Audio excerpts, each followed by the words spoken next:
بجد يا برنس، ربنا يكون في عون اخواتي التوانسه بجد. وربنا يا جماعه، ايه ده؟ ايه منظر المنتخب التونسي النهارده ده بلا اي حاجه، ده بلا طعم بلا لون بلا اي ميه. اللعيبه النهارده لو قعدت 3 ايام بتلعب مش هتجيب جون، مش هتعمل اي حاجه. ده عصام الشوالي كان بيعلق بحماس ودمه محروق كده على المنتخب التونسي اكتر من اللعيبه اللي بتلعب. المنتخب التونسي حرفيا قدم بطوله سيئه جدا، سيئه جدا جدا. يا جدعان، ايه يا لعيبه تونس؟ ما تفوق يا جدعان. هو في ايه يا عرب؟ في ايه يا جماعه؟ امبارح الجزائر، النهارده تونس. امبارح الجزائر اخر المجموعه، النهارده تونس اخر المجموعه. ما نفوق شويه، ما نفوق شويه. حرفيا ده انا نسيت المنتخب التونسي اخر ماتش كسبه امتى. المنتخب التونسي ده كان منتخب ليه تقله تقيل كده في البطوله. حرفيا انت قاعد بتتفرج على المنتخب التونسي قاعد عامل كده، لا حول ولا قوه، مش عارف تعمل حاجه. اللعيبه ما عندهاش حماس، ما عندهاش ان هي عاوزه تكسب، عاوزه تعمل اي حاجه. بكل برود بتلعب، بكل برود اعصاب بتلعب. هو ده ينفع؟ ده ينفع يا جدعان؟ المنتخب التونسي بيودع البطوله، المنتخب التونسي بيودع البطوله وهو اخر المجموعه. لا، الكرة التونسية في مشكلة، والكرة الجزائرية في مشكلة، وبرضه الكرة المصرية في مشكلة. ده ربنا سترها معانا، ماشي. فانت تتكلم ان المنتخب التونسي النهارده مش عارف يكسب جنوب افريقيا.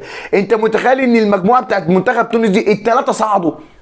الثلاثه صعدوا، سواء بقى جنوب افريقيا، سواء مالي، سواء ناميبيا ديت ولا نامبيا ديت. فانت بتتكلم ان المنتخبات صعدوا ما عدا تونس.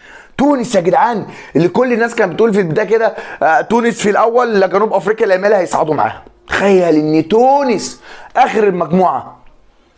ده ينفع؟ ده ينفع؟ تونس عندها مواهب يا جماعه. فرجاني ساسي يعني ازاي مش موجود؟ علي معلول ما بيلعبش ليه؟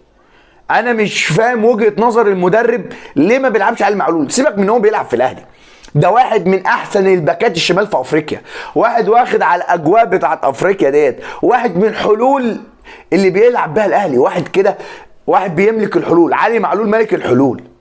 انت ازاي ما بتلعبوش؟ ازاي ما بتستفادش منه؟ في ايه بجد؟ في ايه بجد؟ في مشكله، في مشكله في المنظومه الكرويه في الكره العربيه. حرفيا في مشكله كبيره جدا، ولازم كل الناس تقف بقى، نقف كده ونشوف المشاكل اللي عندنا. الدنيا كلها بتسبقنا، الدنيا كلها بتسبقنا، واحنا كعرب مكاننا. اللي بيفكر واللي بيخطط صح بيوصل. سيبك من منتخب المغرب، منتخب المغرب وصل لرابع عالم.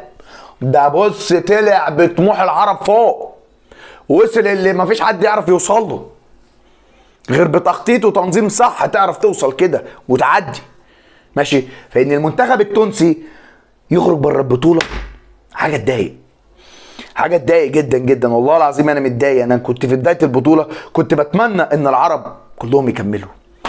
تاني منتخب عربي يودع البطوله، وحاجه تضايق جدا. سلام.